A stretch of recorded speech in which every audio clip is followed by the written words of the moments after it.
The hum of the servers, a low, constant thrum, was the heartbeat of my domain. Within these polished glass walls, bathed in the cool glow of 1,000 monitors, I, Thomas, moved with the quiet certainty of a pendulum swing. Each digit, each ledger entry, each coded transaction was a thread in a vast, intricate tapestry, and my task, my singular obsession, was to ensure every thread lay perfectly aligned. Forensic accounting, they called it the meticulous hunt for discrepancies, the quiet unearthing of hidden truths. I found a strange, almost spiritual solace in the absolute logic of numbers, their unwavering refusal to lie, even when the hands that shaped them were steeped in deceit. My current project was the quarterly audit for one of the firm's most prestigious and notoriously opaque international clients. Their portfolio spanned continents, touching sectors as diverse as resource extraction and high-end manufacturing. A behemoth of capital, its sheer scale often made the initial sweep feel like sifting sand for a single grain of gold. Today, however, as the morning sun climbed the skyscraper opposite, casting long, sharp shadows across my ergonomic desk, the sand felt heavier, stickier than usual. I was deep into the subsidiary accounts, a labyrinth of shell corporations and holding entities, each designed to obscure the true origin and destination of funds. My fingers danced across the keyboard, a familiar rhythm pulling data streams, cross-referencing, flagging anomalies. Most flags were innocuous. A minor misclassification, a delayed payment, a clerical error easily rectified. My eyes, trained over years to spot the almost imperceptible tremor in the data, drifted across a series of transactions linked to a holding company I'd never encountered in their previous reports. A fresh acquisition, perhaps. The firm's acquisition team hadn't flagged it.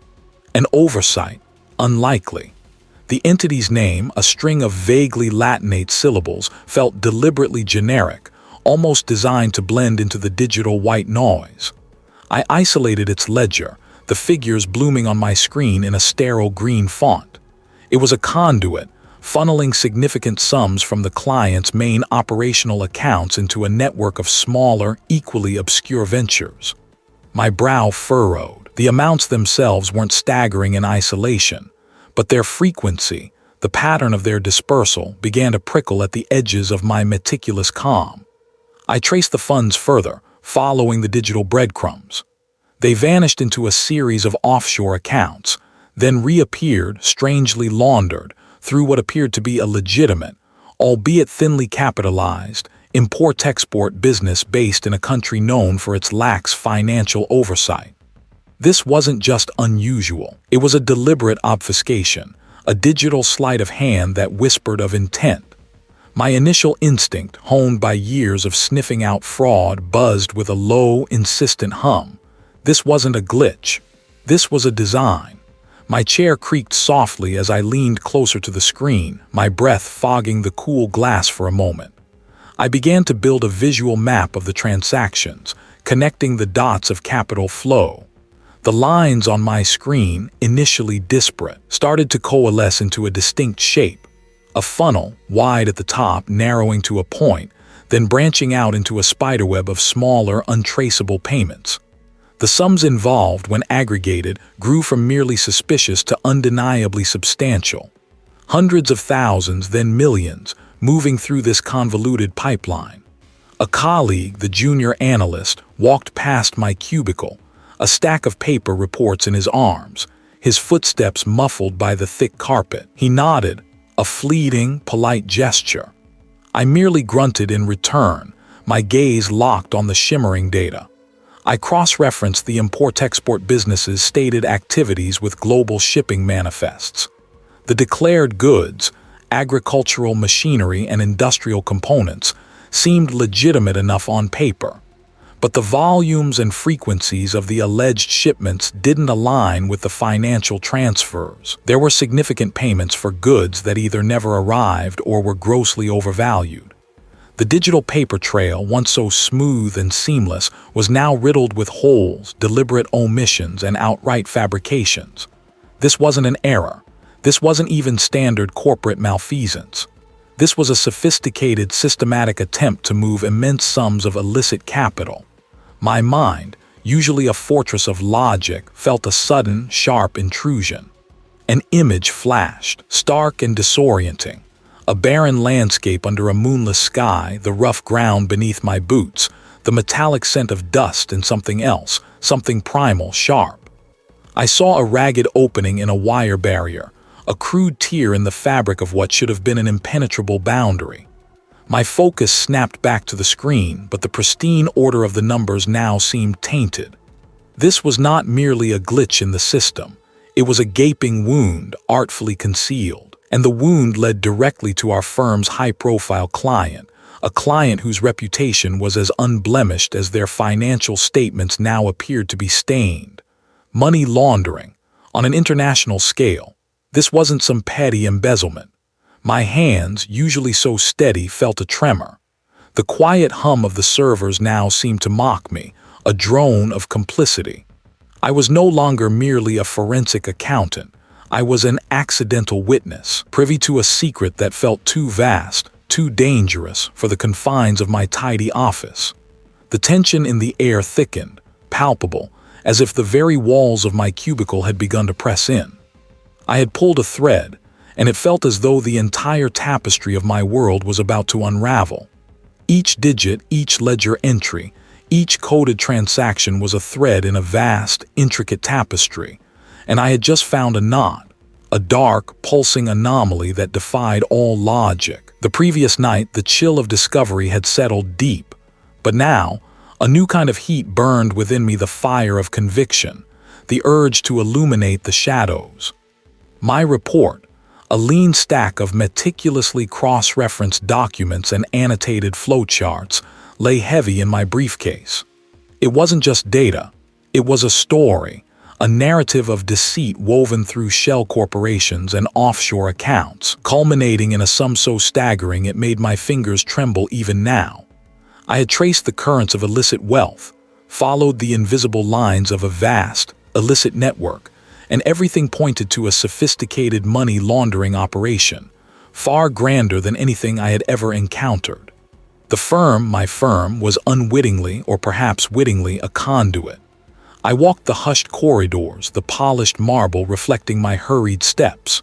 The air, usually crisp and sterile, felt suddenly thick with unspoken things. My appointment was with the managing partner, a man whose reputation for shrewdness was legendary, his office a sanctuary of oak and leather on the topmost floor. I expected concern, perhaps even alarm, but certainly a shared sense of urgency. His assistant, a woman with eyes that seemed to hold all the secrets of the building, offered me a faint smile. "He'll see you now, Thomas." The managing partner's office was a study in controlled power. Sunlight streamed through vast windows, illuminating dust motes dancing in the air, a stark contrast to the grim reality I carried. He sat behind a colossal mahogany desk, his posture erect, his gaze unwavering. A faint scent of old paper and expensive coffee lingered in the air. "Thomas," he said, his voice a smooth, deep rumble that seemed to vibrate through the very floorboards. "Come in. What urgent matter brings you to my door?" There was a hint of amusement or perhaps condescension in his tone. I placed my briefcase on the visitor's chair, feeling a sudden tremor of doubt. Had I overstated it? Was my meticulousness blinding me? No, the numbers didn't lie. "Sir, I've uncovered something significant. A pattern of transactions, highly irregular, linked to what appears to be a major money laundering operation." I opened the briefcase, pulling out the condensed summary, the graphs a stark testament to the flow of dirty money. His expression remained neutral, not a flicker of surprise or alarm. "Money laundering, you say? A serious accusation, Thomas. These are complex matters requiring the utmost discretion and certainty." He picked up a page, his fingertips tracing a line on one of my flowcharts.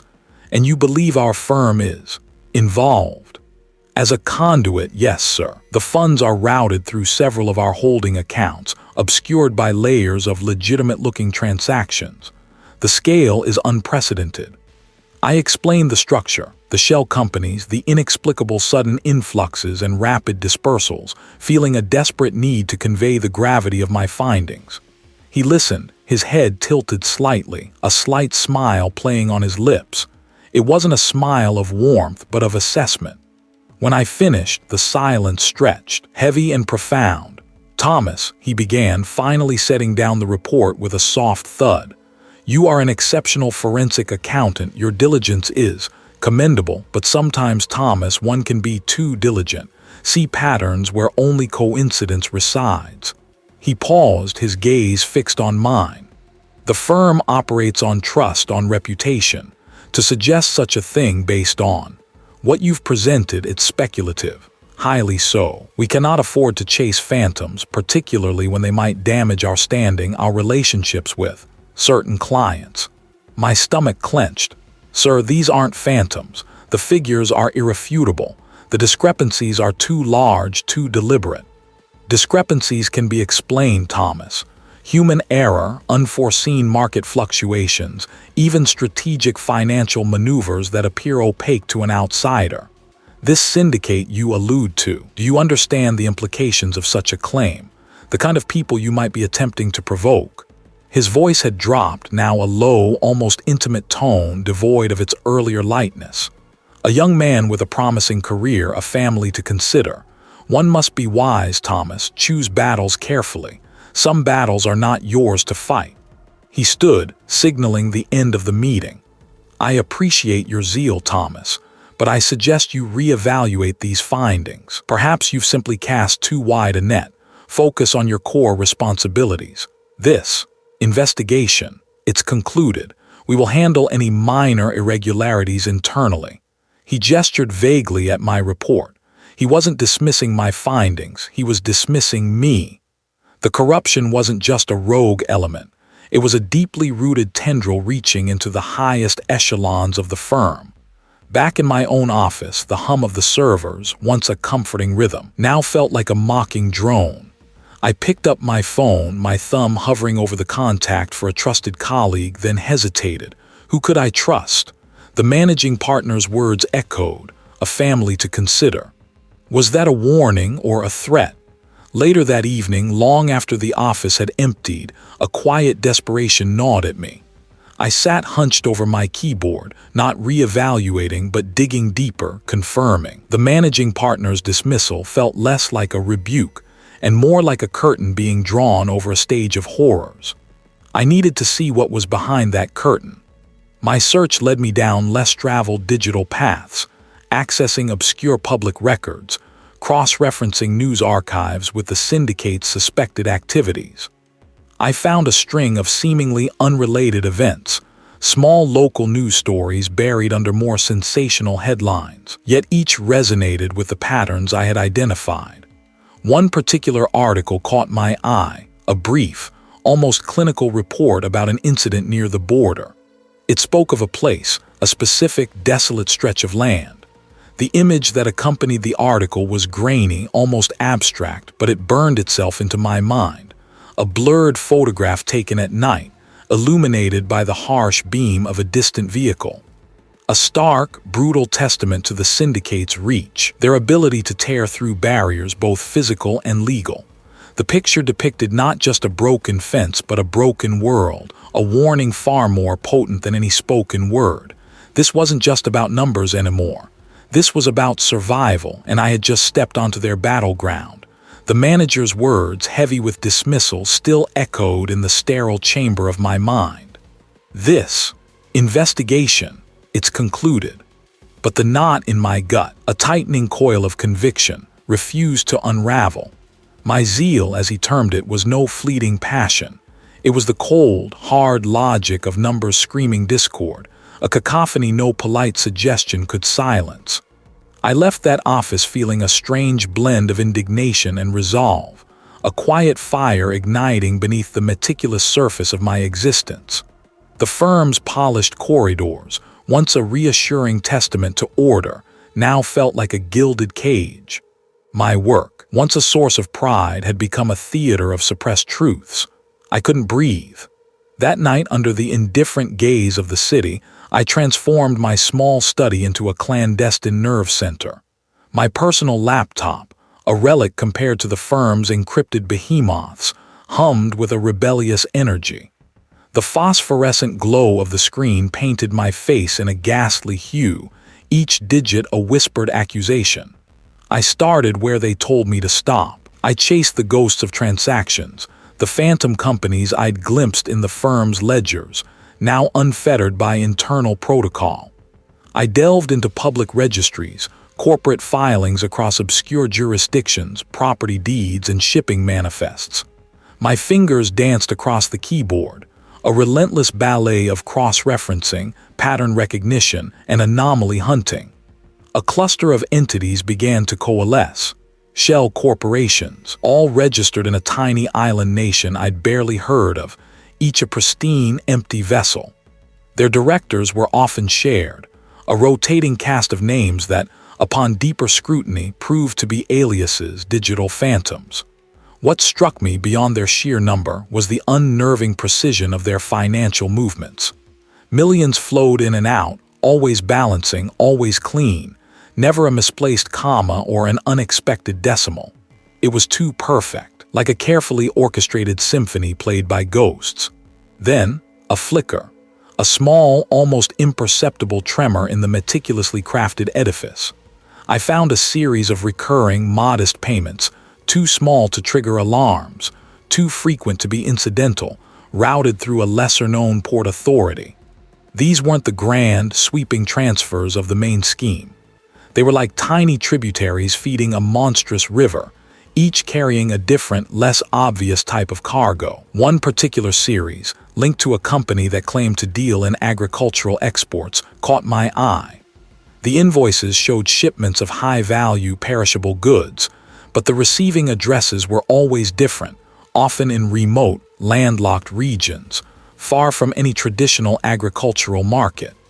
Why would fresh produce be shipped to the middle of nowhere, only to be immediately rerouted?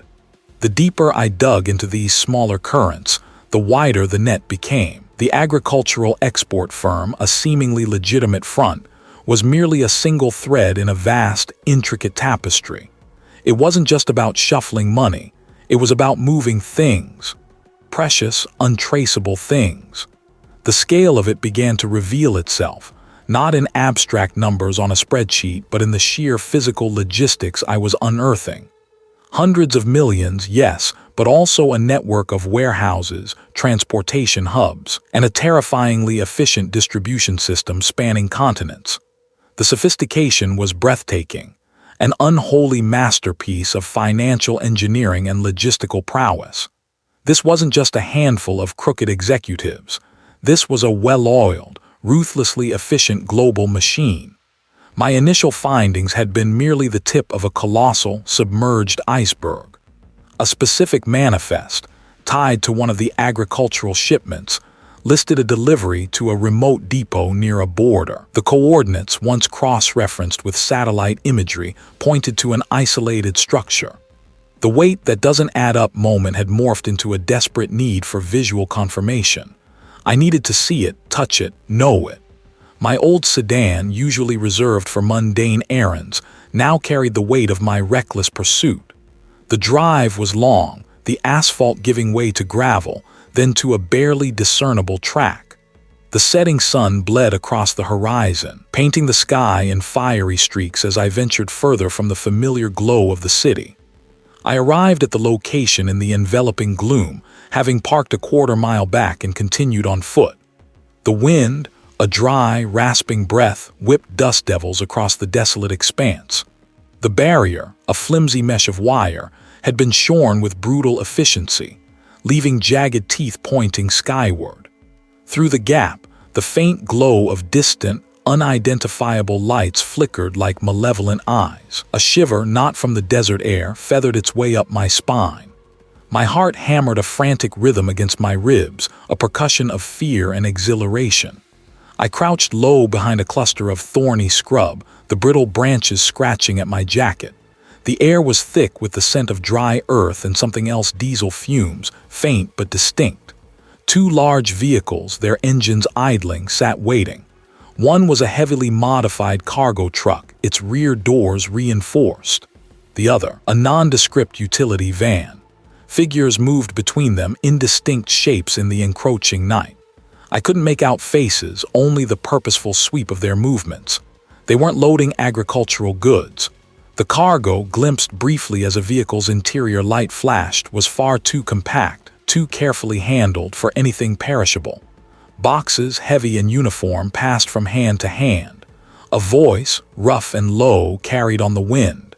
I couldn't discern words, only the guttural cadence of a command. A moment later, one of the figures bent, picked something up from the ground and tossed it carelessly into the dust. As the figure moved away, I strained my eyes, trying to make sense of the discarded object. It was a fragment of packaging, thick plastic, with a series of unfamiliar symbols stamped onto it. I couldn't read them, but they looked like a code, perhaps a country of origin or a product identifier. I was so utterly, terrifyingly out of my depth. This wasn't just about creative accounting anymore. My meticulous world of ledgers and audits felt impossibly distant, childishly naive. What if I was wrong? What if I had misread everything and this was just a legitimate, if unconventional, shipment? Perhaps my manager was right. But then the image of the fence, brutally severed, flashed in my mind. No, my gut screamed. This was no legitimate complexity. This was clandestine. This was dangerous. I needed that fragment. My fingers twitched, itching to retrieve it. I waited until the figures retreated into their vehicles, the engines rumbling to life. The cargo truck pulled through the fence cut, followed by the utility van, disappearing into the vast, hungry maw of the desert night. My heart still throbbed, a frantic drum against the desert's quiet. My fingers closed around the discarded plastic, cool and rough against my skin. It was small, no bigger than my thumb, but it felt like a key. I tucked it deep into my pocket, a tangible piece of this monstrous puzzle. I was no longer merely observing, I was now collecting. And I knew, with a certainty that both terrified and emboldened me, that there was no turning back. The cold dread that had settled in my gut refused to thaw. My world, once a meticulous ledger of debits and credits, had splintered into something raw and dangerous, no longer confined to the sterile glow of a monitor. The scheme I'd unearthed now pulsed with a visceral reality, a shadowy ballet performed under the moon's indifferent gaze. The numbers, once abstract, had found flesh and bone, a disturbing revelation that clung to me like a desert burr. I was not merely an accountant anymore. I was a witness, an unwilling participant in a truth too large to ignore, too perilous to confront. It started as a phantom sensation, the way a distant drumbeat vibrates through the ground before its sound reaches the ear. I dismissed it at first as the lingering paranoia of sleepless nights, yet the feeling persisted, a persistent hum beneath the surface of my days. The first concrete tremor arrived not with a bang but with a quiet, unsettling grace. I had parked my car, a familiar gray sedan, in the same spot at the firm's lot for years.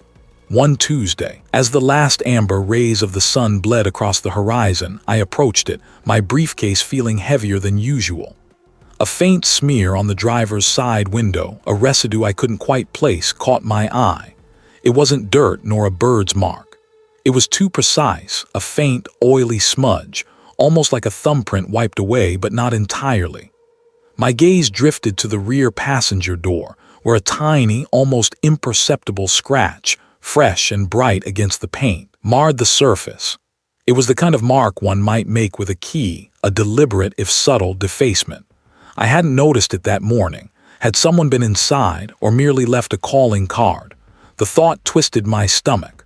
For the next few days, my senses sharpened, each rustle of leaves, each unfamiliar car, each lingering glance from a stranger became a potential threat.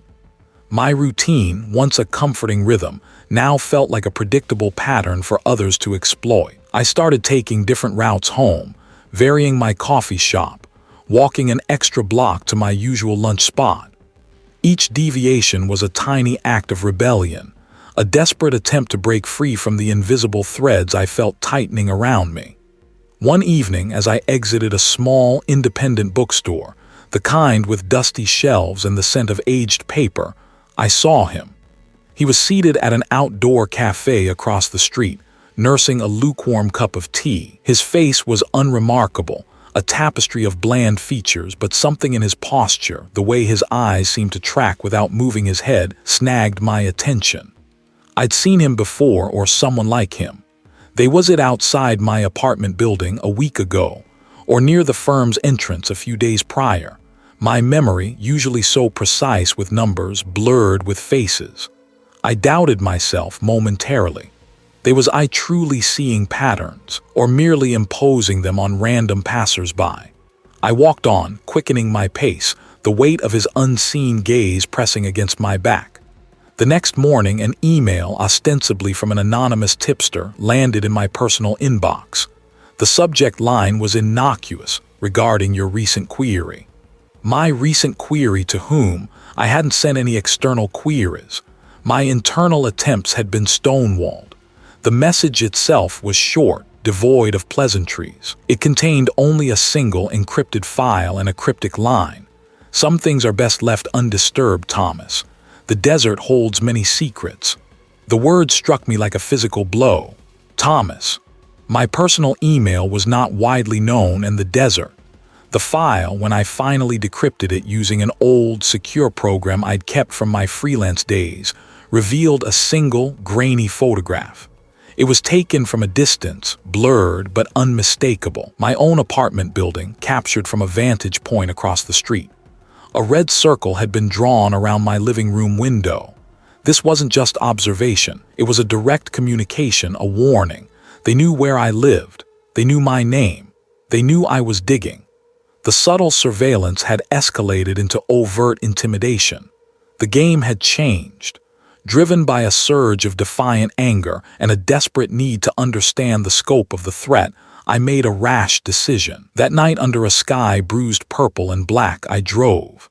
My destination was vague, guided only by the lingering image of the desert in the email, and a memory of a distant satellite image I'd once stumbled upon during my initial, innocent research.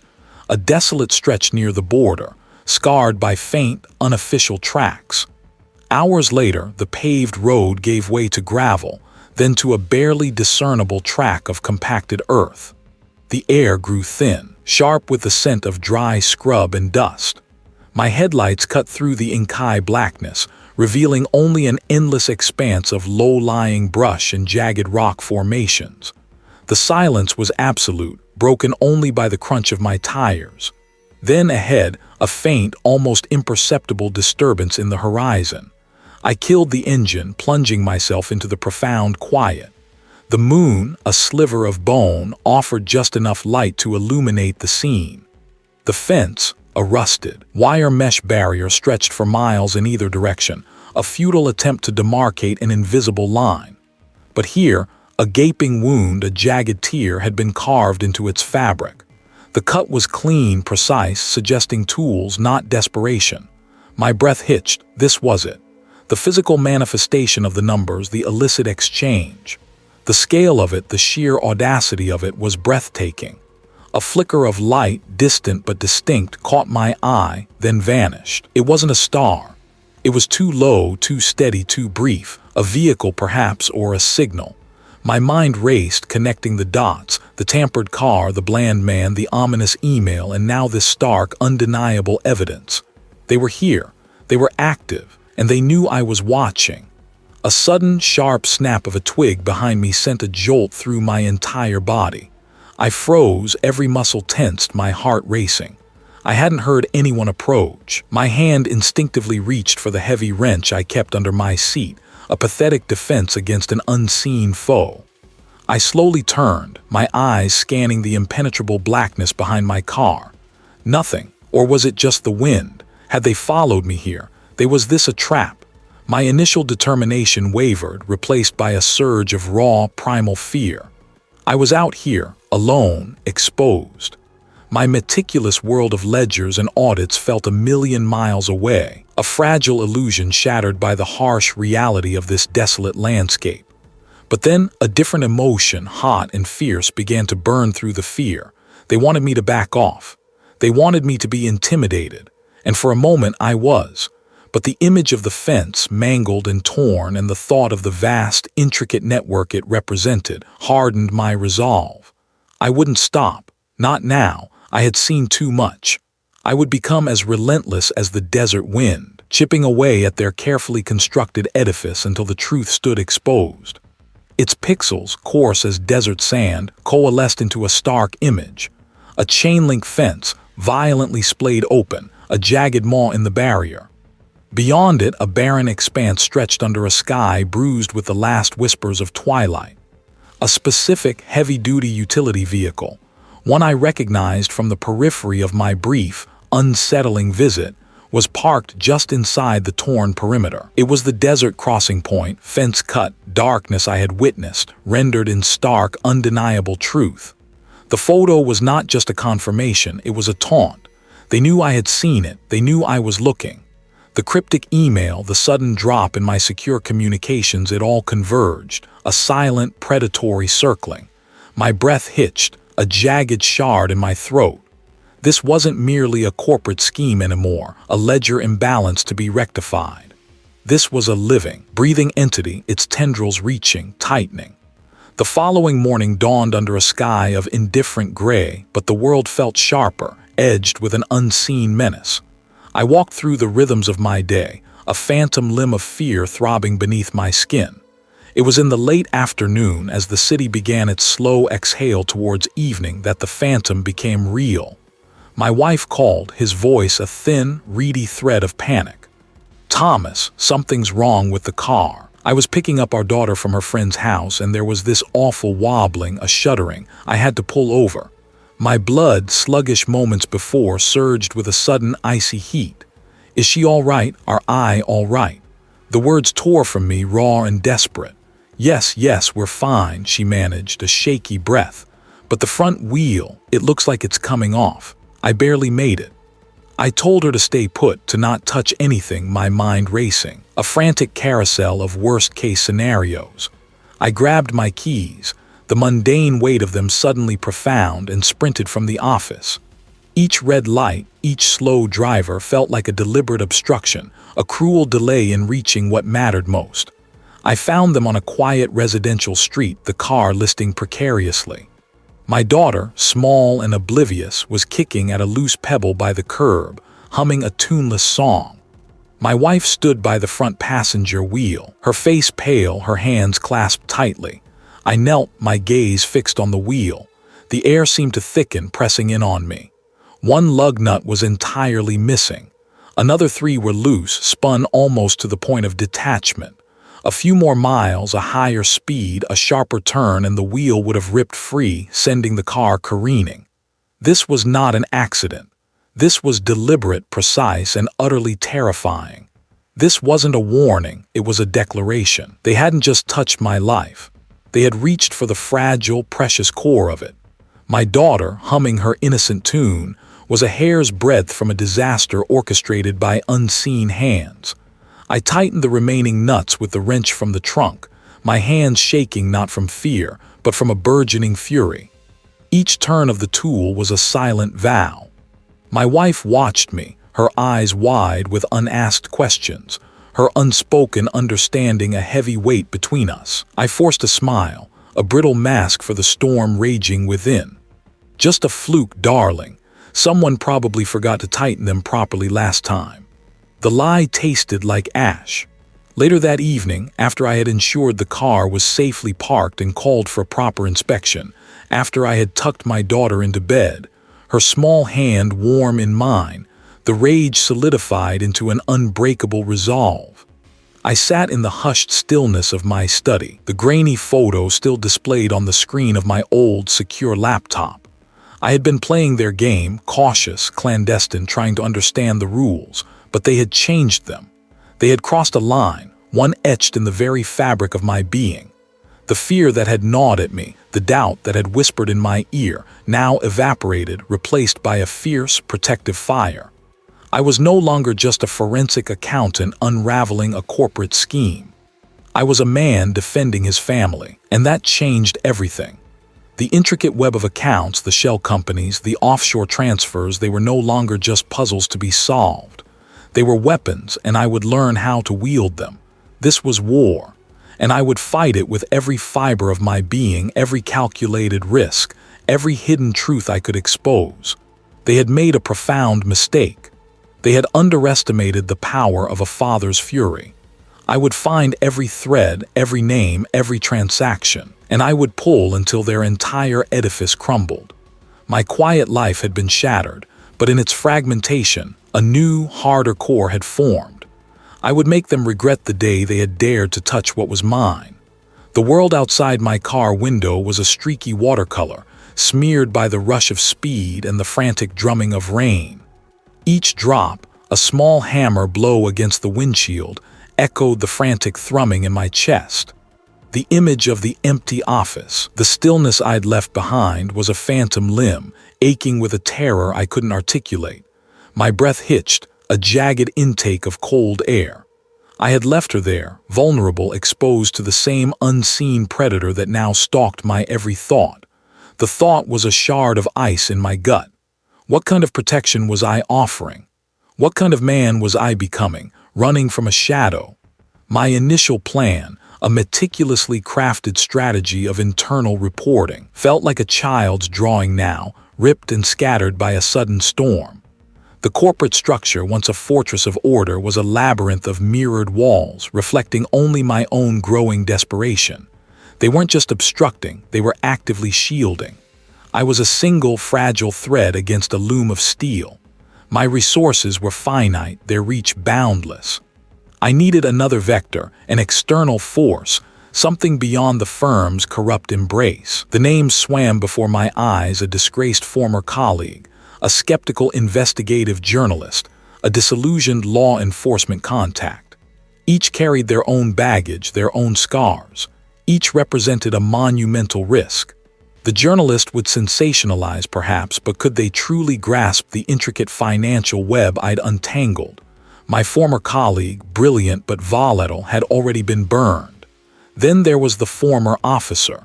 Their reputation, a casualty of a case too big, too complex, too politically charged, had been systematically dismantled. There was a shared understanding there, a common enemy, a slim, dangerous thread of hope. My fingers, surprisingly steady, retrieved the burner phone from its hiding place beneath the passenger seat. No traceable calls, no digital breadcrumbs. Just a brief, cryptic message sent to an old, dormant contact number I'd memorized years ago, a relic from a shared, distant past. The ledger needs rebalancing. Urgent. It was enough. It had to be. The wait was an eternity distilled into a few hours. I drove aimlessly, the city lights blurring into a meaningless smear. My mind replayed the numbers, the discrepancies, the hidden accounts. I had to convince them. I had to make them see the undeniable pattern, the intricate dance of illicit funds. The reply came just after midnight. A single, unadorned address, a derelict warehouse on the forgotten edge of the city's sprawl. The air inside was thick with dust and the metallic tang of decay. My footsteps echoed, swallowed by the vast emptiness. A single bulb suspended from the ceiling cast a sickly yellow glow, illuminating a makeshift table and two folding chairs. The former officer. Their face was a roadmap of past battles, etched with lines of cynicism and a profound weariness. Their eyes, though, still held a flicker of the old fire, a sharp intelligence that age and disappointment hadn't extinguished. Thomas. Their voice was a low rasp like gravel shifting. That's a message I never thought I'd hear again, especially from you. You always stayed so clean, so far from the dirt. I swallowed, the words catching in my throat. The dirt has found me, or rather, I found it. I pushed a worn briefcase across the table, its clasp clicking open with a sound like a tiny gavel. Inside, a carefully organized stack of documents, printouts, and digital files. I've uncovered something, a vast network, money laundering on a scale that defies belief. They leaned forward, their gaze sweeping over the evidence, a flicker of something unreadable in their eyes. I've heard this song before, Thomas, sung by voices less certain than yours, and I paid the piper. My career, my reputation, all gone chasing ghosts the brass swore weren't there. These aren't ghosts, I insisted, my voice gaining strength, conviction. These are ledger entries, bank transfers, shell corporations, a meticulously constructed financial labyrinth designed to funnel illicit funds, hundreds of millions, possibly billions. I pointed to a specific series of transactions, a complex web of transfers between shell companies registered in different offshore havens. Look here, the timing, the amounts, they're too perfect, too consistent. And then these payments, disguised as consultancy fees, routed through a series of intermediaries, eventually land here. My finger tapped a highlighted line item to a logistics firm, a small one almost untraceable, but look at their reported activities. The former officer squinted, leaning closer. Freight forwarding, imports, exports, nothing unusual. Exactly, I said, a dry triumph in my voice. Except for one detail. Their primary operational hub, according to their own internal records, is not a port, not a rail yard, but a specific coordinates. These coordinates. I slid over another document, a satellite image I'd cross-referenced. It's a desolate area, remote, no official infrastructure. Their eyes narrowed, a different kind of intensity now, a spark of recognition.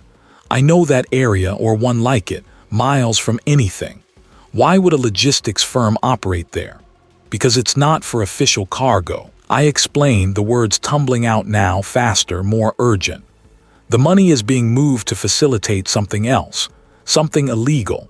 The ledgers show massive outlays for security personnel and transportation logistics far exceeding anything legitimate for a firm of this size. And the destination of these funds after they pass through this hub often correlates with reports of disappearances, of people, of goods. A crucial choke point. Their gaze snapped from the documents to my face, a sudden raw emotion flickering in their eyes, not just skepticism, but a dawning, terrible understanding. A desert crossing point. That's what they called my obsession, my delusion. I spent years trying to prove that exact connection. A specific location, a network of illicit movements, people disappearing. I have the numbers. Had I gone too far? Was I projecting my own fears onto the data, seeking patterns where only chaos existed? But the numbers didn't lie. They were immutable, relentless. The money leads there, I insisted, pushing past my momentary hesitation. And the firm's internal records show a sudden, sharp spike in operational expenses immediately following the period you were investigating. It's almost as if they ramped up operations once you were removed. The former officer's jaw tightened. They ran a hand over their face, a gesture of profound weariness, but in their eyes the embers of the old fire were beginning to glow brighter. So they didn't just sideline me, they used my downfall as cover. They consolidated. It's about power, and the lives they've crushed along the way. They picked up one of my printouts, their fingers tracing the lines of figures, no longer with skepticism, but with a fierce, rekindled resolve. This could be it. The evidence I never had, the truth they buried. They looked up, meeting my gaze. But if you're right, Thomas, this isn't just dangerous, it's suicidal. They are everywhere, and I can't let them win. The former officer leaned back, their chair groaning in protest. A long silence stretched between us, punctuated only by the distant wail of a siren. Then a slow nod.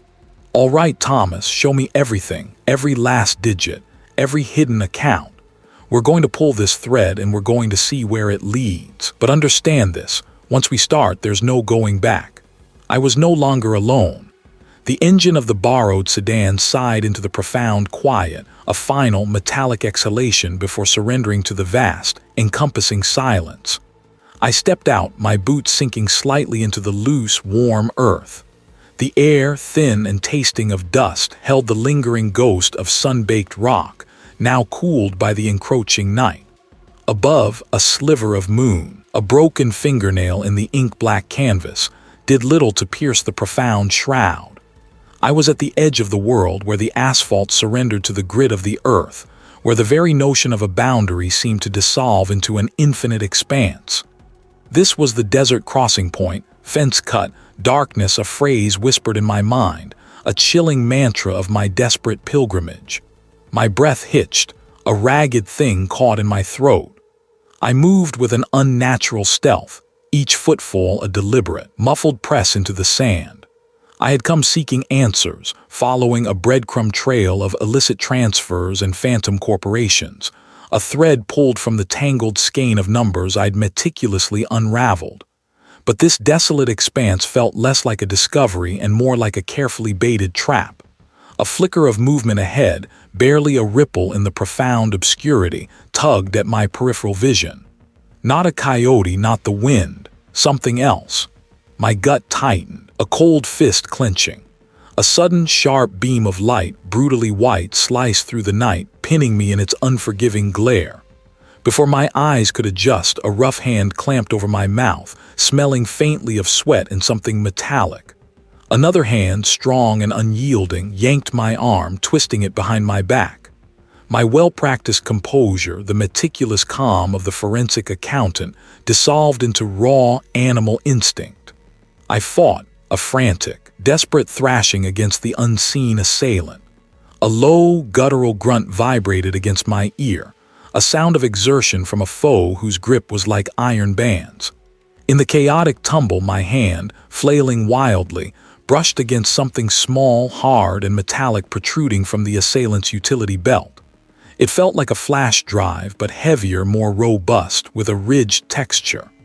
A quick, sharp tug, born of desperation, and it was mine, concealed in my palm as I was dragged forward, my feet scraping against the rough ground. My foot connected with something yielding, a loose rock, a clump of hardened sand. I used the momentum, twisting, throwing my weight against the assailant. He stumbled, his grip momentarily loosening as he fought for balance. It was a fleeting window, a sliver of opportunity, but it was enough. My legs pumped, a frantic rhythm against the unforgiving earth. They were coordinating. I ran, not knowing where, just away. The fence cut. That was the phrase. I remembered it from the fragments of intercepted communication, a location marker, a breach point. I blindly charged towards where I thought the boundary might be, guided by a primal urge to escape the hunting party closing in. I crashed through thorny brush, the sharp barbs tearing at my clothes, scoring my skin, leaving trails of fire across my arms. The sound of pursuit grew louder, the crunch of boots on gravel, the strained breathing of men closing the distance. A sudden, jarring impact. I had hit something, the fence. I scrambled, ripping my shirt, scraping my shoulder, but I was through. I collapsed behind a sparse cluster of rocks, body aching, each muscle screaming in protest. My hands were shaking, but my fingers still clenched around the small, metallic object. I pulled it out. Not a flash drive, not quite. It was a micro SD card, encased in a rugged, waterproof shell with a tiny, almost invisible symbol etched into its surface, a stylized hawk, sharp and predatory. I recognized it. It was a fleeting image, glimpsed in a blurred document on a hidden server, dismissed as a mere decorative logo, an insignificant flourish.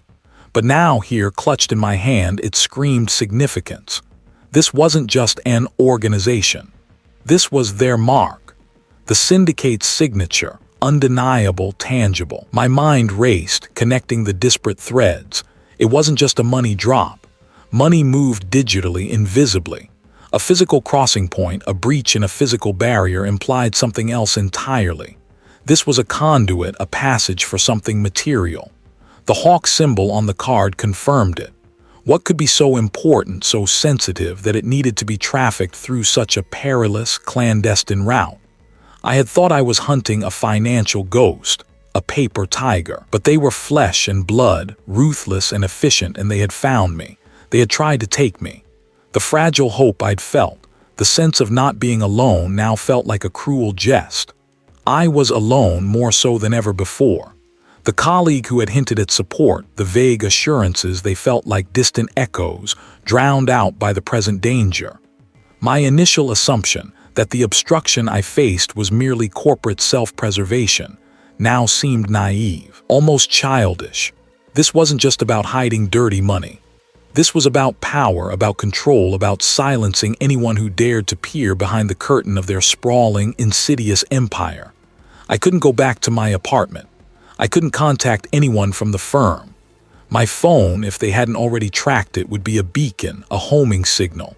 I was a ghost now, a phantom in the night, my former life irrevocably severed. The road ahead was not just dangerous, it was invisible. But in my hand I held a piece of their world, a key to their secrets. The game hadn't changed. It had simply intensified, escalated beyond anything I could have imagined. My transformation, begun in the quiet solitude of my office, was complete here, under the indifferent gaze of the desert stars. The cautious number cruncher was gone. Only the hunted remained, clutching a weapon he barely understood. I needed to find a way to access the data on this card, and then I needed to disappear. The air, thin and tasting of dust, held the lingering ghost of sun-baked rock, now subsumed by the deeper chill of pre-dawn. I had seen what I needed to see, a raw, undeniable tear in the fabric of their carefully constructed lies. The drive back was a blur of tired highway lines and the growing, bruised light of dawn. My eyes, gritty from lack of sleep, watched the world reclaim its colors, but my mind was still in the monochrome of the night, replaying the images of the illicit transfer point, the hidden routes. I felt a grim satisfaction, a sense of vindication for the risks taken. I had done it. I had gathered more proof. The city, when it finally rose from the horizon, felt alien, a towering deception. Before I could even turn the key in the lock, my phone vibrated, a harsh, insistent buzz against my hip. The caller ID showed the firm's main line, an unusual hour. Thomas, the managing partner's voice, usually a smooth river stone, was now a jagged shard of ice. I am to report to the executive conference room immediately. No detours, no delays. The line went dead before I could utter a sound. I arrived at the firm, the polished lobby strangely silent. The usual hum of early morning activity was absent, replaced by a suffocating stillness. The receptionist, usually a cheerful woman, averted her eyes, her face a mask of discomfort. A security officer, a man whose usual post was the subterranean parking garage, stood by the elevator bank, his presence a stark anomaly. He nodded curtly, his gaze unreadable, and gestured me towards the executive floor. My stomach clenched, a knot of foreboding tightening with each ascending floor. The executive conference room, usually a theater for grand pronouncements and strategic victories, felt like an execution chamber. The managing partner sat at the head of the immense mahogany table, his face a thundercloud. Beside him sat a woman I recognized as the firm's chief legal counsel, her expression grim, a detective. The air crackled with an unspoken accusation. Thomas, the managing partner, began, his voice devoid of its customary warmth. "We have uncovered irregularities." He pushed a thick dossier across the table. My name was emblazoned on the cover. Significant irregularities, unauthorized transfers, altered records, funds diverted from client accounts into shell corporations, funds then routed to offshore accounts. My breath hitched. "What are I talking about?" I asked, my voice thin, reedy. A desperate, almost frantic energy began to hum beneath my skin. The legal counsel tapped a manicured finger on a printed email.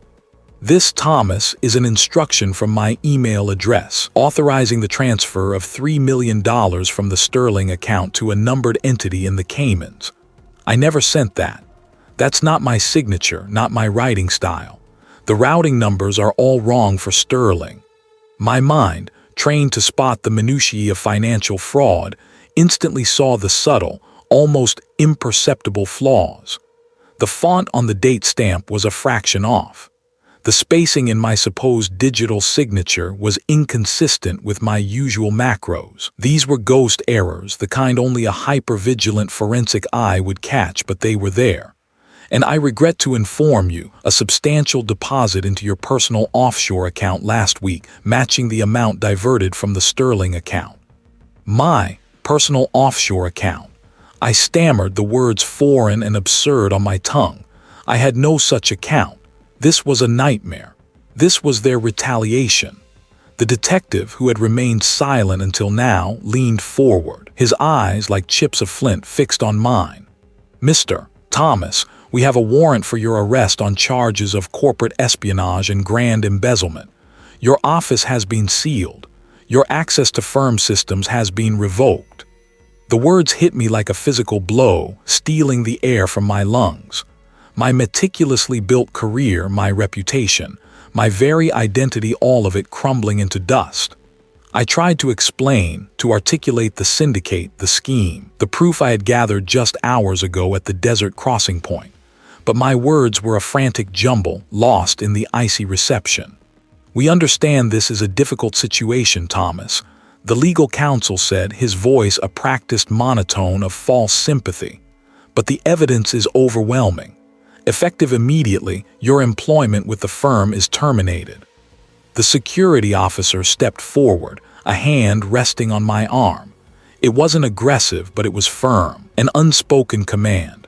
I was being escorted out. The walk through the silent corridors felt like a death march. Every face I saw, every averted glance was a condemnation.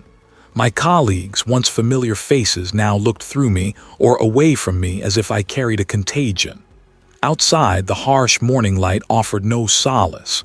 My phone, which I instinctively reached for, was dead, the battery drained or perhaps remotely disabled. I fumbled for my wallet, pulling out my wife's number, but my fingers trembled. What would I tell her? How could I explain this grotesque fabrication? It rang and rang, then went to voicemail. I tried a colleague, a man I'd trusted for years, but his line was busy, then went straight to an automated message. The walls of isolation were closing in with terrifying speed. I drove home in a daze, the city a blur of indifferent faces. When I pushed my key into the lock, it turned, but the door wouldn't budge. A deadbolt, unfamiliar to me, was engaged from the inside. I knocked, then pounded, my voice hoarse, calling my wife's name. No answer. A note hastily taped to the window caught my eye. It was from her, a few stark lines, a tremor in the handwriting. He had taken our son, gone to her sister's. She couldn't understand. She needed time. The world tilted. My home, my sanctuary, was now a sealed tomb denying me entry. The despair was a crushing weight, a silent scream trapped in my throat. They had taken everything. My career, my reputation, my family. They had framed me with such surgical precision, leaving just enough truth in the lies to make them believable. A meticulous forensic accountant, reduced to a pariah, a fugitive in his own life. Had I been so blind, so arrogant in my pursuit of the truth? The seed of self-doubt bloomed into a thorny bush, its tendrils wrapping around my heart. But then the ghost error in the fabricated email, the slightly off font, the inconsistent spacing. It was a flaw almost invisible, but there. A signature that wasn't quite mine, a timestamp forced. It didn't add up. No, it absolutely did not add up. They thought they had buried me. They were wrong. The security officer's grip had been a brand on my skin, an invisible mark of expulsion. The silent corridors, once a pathway to my ambition, had become a gauntlet of averted eyes and whispered judgments. Now, the silence was absolute, broken only by the rasp of my own breath, the distant thrum of the city, a fading memory. They had stripped me bare, peeled away the veneer of my professional life, leaving me adrift in a world suddenly hostile. My firm, my career, the meticulously built structure of my existence, all crumbled. Yet beneath the ash of despair, a colder, harder core began to form. They thought they had extinguished me, but they had only forged a different kind of weapon. My mind, accustomed to sifting through ledgers and tracing invisible flows of capital, now turned to mapping escape routes and strategic maneuvers. My apartment, once a sanctuary, felt like a cage under surveillance.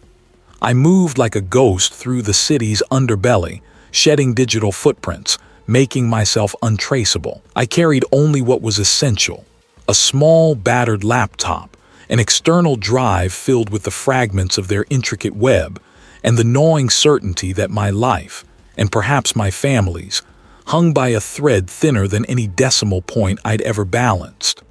My destination was not chosen lightly. I had seen the coordinates in a discarded manifest, a number on a line item that never quite aligned with the declared cargo. A hunch, a prickle of unease that had once been a footnote in an audit report, now screamed its significance. The journey was a blur of anonymous buses and borrowed rides, each mile carrying me further from the concrete jungle and deeper into the unforgiving embrace of the wilderness. The air grew thin, the light stark, painting the landscape in shades of ochre and rust. As the sun dipped below the horizon, painting the sky in violent streaks of orange and purple, I arrived. The wind, a constant, mournful companion, whipped grains of sand into my face, stinging my eyes. I crouched low behind a cluster of thorny scrub, the only cover for miles. The fence, a skeletal line against the vast, star-dusted canvas, was crudely severed, its jagged ends glinting faintly under the nascent moonlight. It was a wound in the landscape, a silent testament to illicit passage. The air here was different, not just the scent of dry earth and creosote, but something else. A faint metallic tang like distant exhaust and the lingering phantom of human presence. I watched, my breath held, my vision straining against the encroaching gloom. Hours bled into one another, marked only by the shifting constellations above and the growing ache in my knees. Doubt, a venomous serpent, began to coil in my gut. Had I been wrong? Was this a wild goose chase, a desperate delusion born of my professional ruin? What if I had risked everything only to find nothing but empty desert? Then a distant hum, a low growl that vibrated through the parched earth. Headlights, two pinpricks of light, appeared on the horizon, growing steadily. Not one vehicle, but two, moving in tandem. My muscles tensed, every nerve alive. This was it. The vehicles, large, nondescript transport trucks, rumbled to a halt near the fence cut. They didn't speak, their actions a silent choreography. The rear doors of one truck swung open, revealing not crates or pallets but a complex array of server racks, humming softly, their indicator lights blinking like tiny artificial stars. This wasn't a cargo transfer. It was a data exchange. My forensic accountant's mind, honed by years of scrutinizing financial movements, immediately began to piece together the implications. This wasn't just money laundering through physical assets. This was a sophisticated, high-volume data transfer, likely involving encrypted financial records, perhaps even the real-time movement of funds or the scrubbing of digital trails. It explained the odd IT consultancy line items in their shell companies, the exorbitant bandwidth costs I'd flagged as unusual.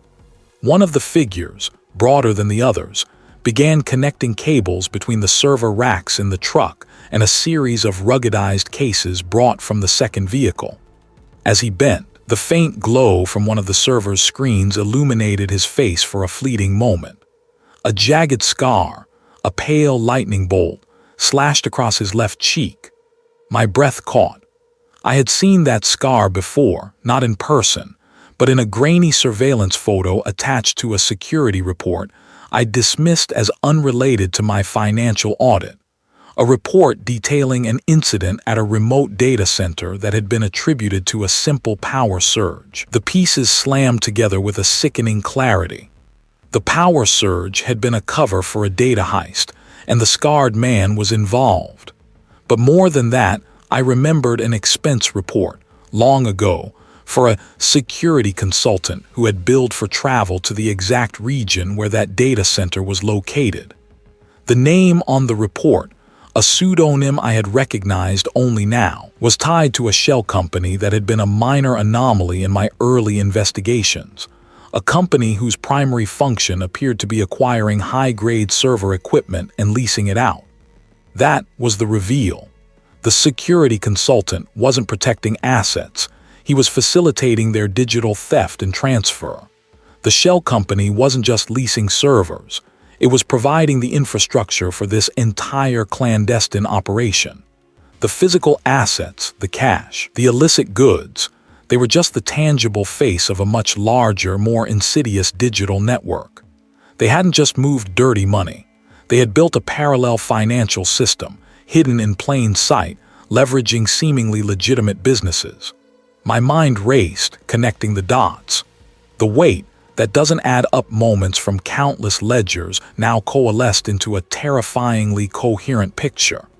The irregular payments to a remote satellite communications firm, the unexplained spikes in data usage on certain accounts, the perfectly balanced but ultimately illogical intercompany transfers. They were all part of this elaborate digital dance.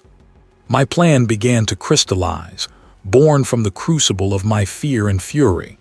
I had lost my access, my resources, my reputation.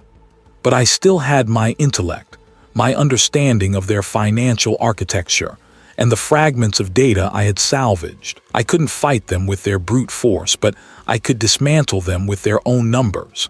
I would need to expose not just the money laundering, but the entire digital infrastructure supporting it. I would have to leverage the discrepancies, the subtle anomalies I had unearthed, and present them in a way that was undeniable, unignorable. I couldn't rely on a compromised internal system. I needed to go external to make their hidden empire visible to the world, or at least to the uncorrupted corners of it. The image of the scarred man's face, the hum of the servers, the vast, indifferent desert, they all underscored the danger. Could I, a mere accountant, truly bring down such a monstrous machine? A tremor ran through me. It was an audacious, perhaps suicidal undertaking. But what other choice did I have? To do nothing was to surrender, to let them win, to condemn my family to a perpetual threat. I shifted, the sand gritty beneath my fingers. My plan would be intricate, a financial trap woven from their own data, designed to collapse their digital fortress. I would use their greed, their reliance on the very system I understood intimately, against them. It was a long shot, a desperate gamble, but it was the only path left. And I would walk it into the unforgiving night, armed with nothing but my mind and an unwavering will to see the truth brought to light. The silence of my makeshift sanctuary hummed, a low, metallic breath in the shadowed room. My fingers, usually so precise, trembled slightly above the keyboard, each keystroke a hammer blow against the edifice I sought to dismantle. The screen before me glowed with a mosaic of figures, a digital tapestry of deceit I had spent months unraveling. Now I was reweaving it, thread by perilous thread, into a snare. My plan, a desperate symphony of code and calculated risk, began with this data. I wasn't merely releasing it, I was weaponizing it. I meticulously altered a handful of insignificant financial entries in the publicly accessible ledgers of a shell company, a ghost ship in their vast fleet. These were not errors. They were digital whispers, designed to be just noticeable enough to those who knew where to look, a false trail leading to a mirage. The true, damning evidence, encrypted and segmented, lay waiting on a server I had painstakingly configured, a digital time bomb set to detonate at dawn. This was the public reveal, my only hope for turning the tide. The air in the cramped room grew heavy with the scent of ozone and my own anxiety. I paused, my gaze sweeping over the familiar lines of code, the interconnected web of illicit transactions. Had I missed anything? A single misplaced digit, a forgotten timestamp, could unravel everything, not just for me, but for my family. This wasn't just about exposing criminals. It was about surviving the fallout. The thought was a sharp barb, pricking at the edges of my resolve, yet simultaneously sharpening it. I then turned to my second device, a burner phone purchased from a nameless vendor in a forgotten corner of the city. My message to the investigative journalist was brief, coded, and timed. The harvest begins at first light. A second, even more cryptic message went to the detective, a phrase drawn from an old, obscure case file we had once discussed. The desert blooms with bitter fruit. He would understand the urgency, the location. He would know what I meant. The next phase demanded movement, a journey into the hostile unknown. I gathered my meager tools, a small, hardened drive containing the final trigger for the public release, a satellite phone, and the weight of my fear. Each step I took away from the quiet hum of the laptop felt like wading through thick mud, my muscles heavy with apprehension. The city outside my temporary refuge was a labyrinth of watchful eyes, and I knew I was being hunted. I drove for hours, leaving the city's glow behind, chasing the distant, silver sliver of the moon. The landscape slowly transformed, buildings giving way to scrub brush, then to the stark, unforgiving expanse of the open country. The air grew thinner, cooler, carrying the scent of dry earth and ancient dust. My destination was a point on a map I had studied until its contours were etched into my mind, a place of desolation chosen for its utter lack of witnesses. The rusty wire, violently severed, hung like a broken promise, a jagged mouth gaping in the boundary. Beyond it, the desert stretched, an ocean of sand and stone, indifferent to human plights. I pulled the vehicle to a stop, extinguishing the lights. The sudden plunge into absolute blackness was disorienting, a suffocating blanket. I fumbled for my tactical flashlight, its beam a meager spear against the impenetrable gloom. This was it, the point of no return. My eyes scanned the desolate landscape, searching for any flicker, any movement, a ghost in the periphery. I moved with a practiced economy of motion, checking the perimeter. The cut in the fence was wider than I remembered from the satellite images, almost as if it had been expanded recently. Or perhaps, I thought, my mind playing tricks in the heightened tension, it was simply more weathered than I had anticipated. Wait, that doesn't add up. The precise, almost surgical cut I'd seen in the photographs had been clean, fresh. This looked older, more brutal. Had someone else been here, or was it just my frayed nerves distorting my perception? I shook off the unsettling thought, forcing myself to focus. This was no time for second-guessing minor details. My mission was paramount. I retrieved the hardened drive from my pocket, its cool metal a solid anchor in my trembling hand. My fingers, despite their earlier tremor, moved with practiced ease, navigating the interface. One final check of the coordinates, the timing. The confirmation prompt blinked, a silent challenge. My breath hitched. This single action would irrevocably set my trap. It would launch the encrypted data, trigger the public reveal, and unleash a storm I might not survive. My family, their faces swam before my eyes, a silent plea for safety, for a future. Was I doing the right thing? Was this gamble worth their peace, their lives? What if I failed? What if this only made things worse? But then a memory of their smiles, their laughter, solidified my purpose.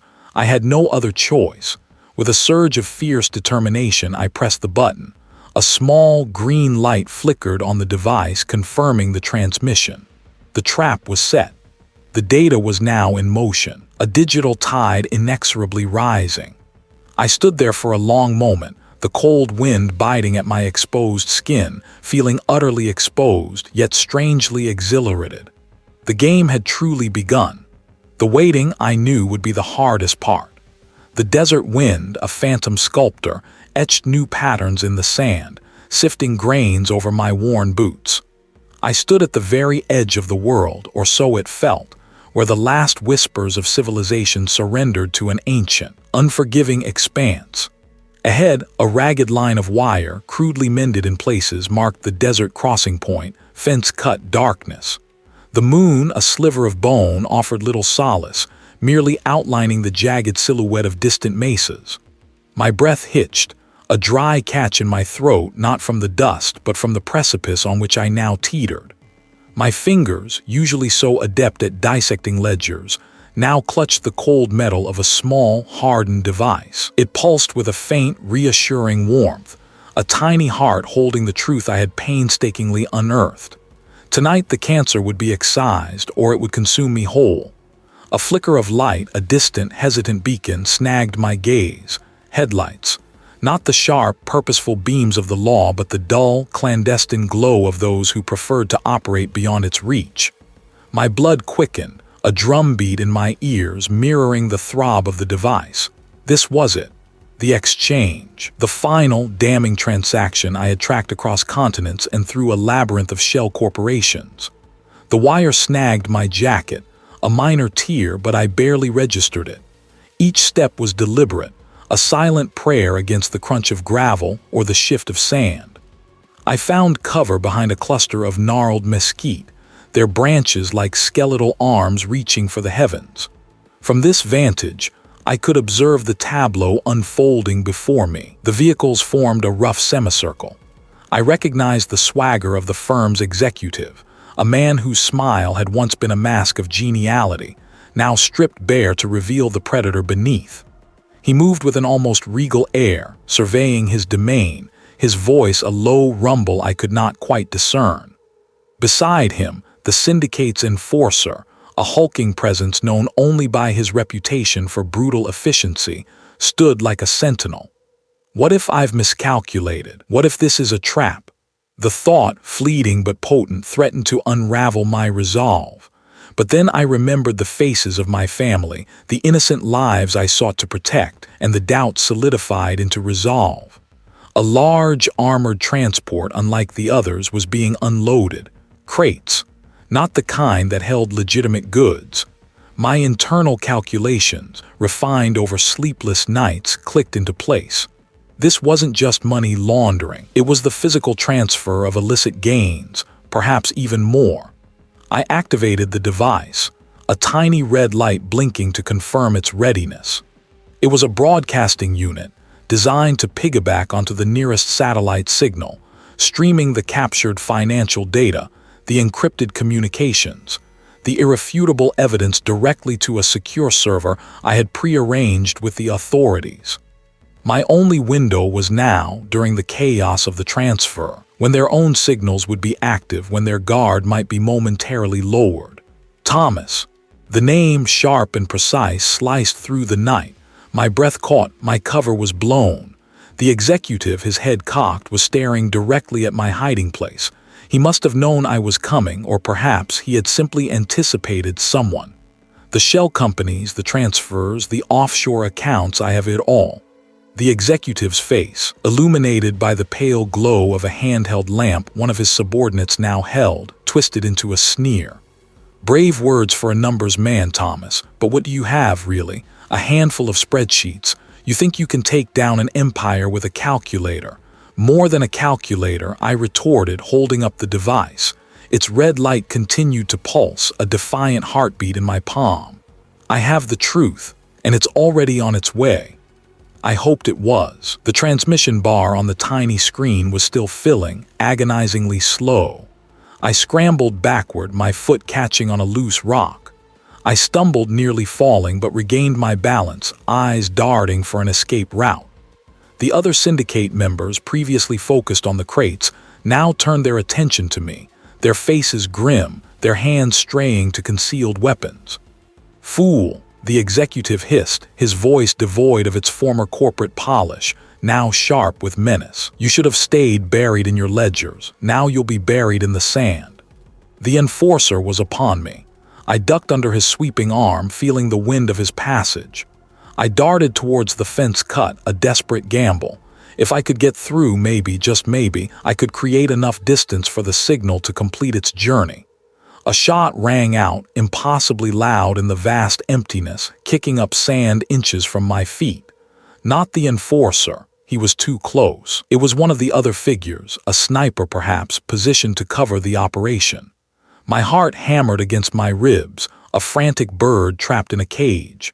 I scrambled through the fence cut, tearing more than just my jacket this time, a searing pain blooming on my arm. The executive shouted orders, his voice now a furious roar. The enforcer was right behind me, his heavy footsteps thudding against the earth. The transmission bar on its small screen was at 90%, almost there. Just a little more time. The wind whipped past my ears, carrying the shouts of my pursuers, the metallic tang of fear, and the distant, growing wail of sirens. They were coming. My gamble, my desperate, solitary act had paid off. The data was reaching its destination, and now all I had to do was survive the unveiling. The fence cut tore at my clothes, a ragged mouth in the wire that promised either freedom or a deeper trap. I scrambled through, the sharp metal teeth snagging, almost holding me fast. Behind the enforcer's heavy breath was a hot, desperate wind at my back. I stumbled into the darkness beyond, the uneven ground of the desert crossing point, a cruel shifting carpet under my feet. My lungs burned, each gasp a splintered shard of air. Had it transmitted? The thought was a frantic prayer, a silent plea echoing in the vast, indifferent void.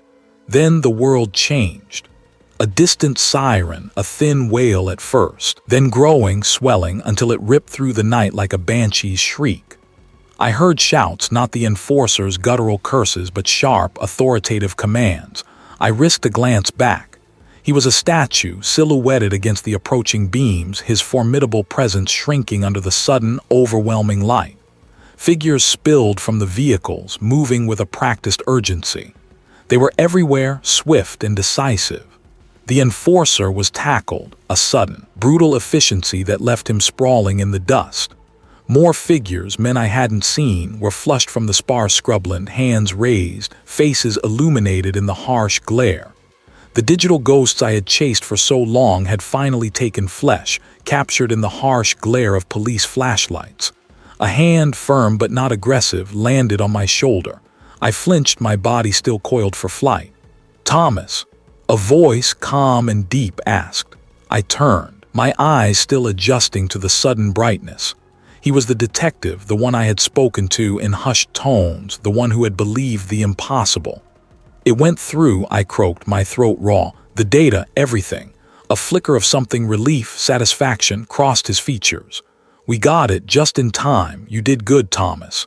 The immediate aftermath was a blur of questions, flashing lights, and the clatter of handcuffs. They led me away from the desert crossing point, away from the fence cut that had been my desperate gate, and into the relative quiet of a mobile command unit. The detective listened as I recounted the final chase, my voice raspy, my mind still reeling from the adrenaline. He nodded occasionally, making notes, his gaze missing nothing. "The senior partner," I explained. "He was the linchpin, not just complicit but actively directing. He used the firm's prestige as a shield, a cover for the syndicate's deepest pockets." The detective's expression tightened. "We found records, Thomas. Your encrypted files were a roadmap. We've apprehended several key players, both within the firm and from the syndicate's local operations. The extent of the network, it's vast." The following days were a slow, agonizing unraveling. The news erupted, a firestorm that consumed the prestigious firm I had once called my professional home. Headlines screamed of corruption, international money laundering, and a brazen betrayal of trust. The senior partner, along with several other executives, was arrested. Their polished faces, usually gracing financial journals, were now grim mugshots splashed across every screen. The firm, a titan of industry, crumbled under the weight of its own rot. Its reputation, once unassailable, was now a tattered banner in the wind. The internal investigation against me vanished like smoke. I was no longer an rogue employee, but a whistleblower, a hero in the eyes of the public, though the title felt like an ill-fitting suit. Colleagues, some of whom had averted their gaze from me just weeks prior, now offered hesitant apologies, their eyes filled with a mixture of awe and pity. The firm was in receivership, thousands of jobs lost, lives upended. Was this the cost of truth? I had protected my family, yes, exposed a monstrous scheme, but at what price? The faces of junior analysts, innocent clerks, flashed in my mind. They too were victims, collateral damage in a war I had started. Had I truly saved anything or merely rearranged the wreckage? The detective visited me at the safe house the authorities had provided. He brought a stack of files. "We've confirmed the full reach of the syndicate," he replied, spreading out a map on the table. It was a spiderweb, intricate and terrifying, connecting financial hubs across continents.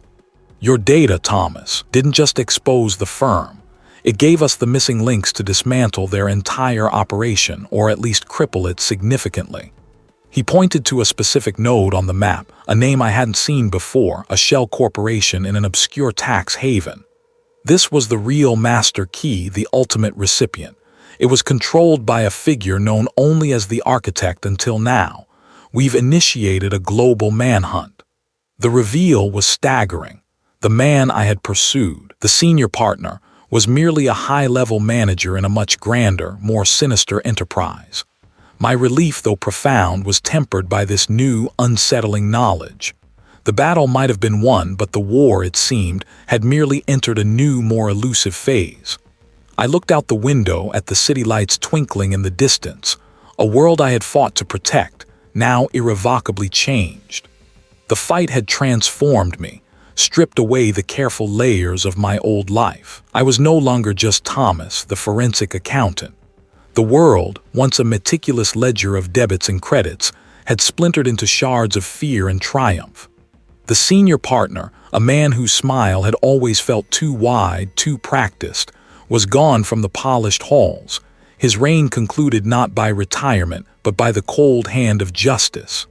Yet the echo of the true mastermind, a name whispered in hushed tones by the investigating officer, still snagged at the edges of my peace, a phantom limb of dread.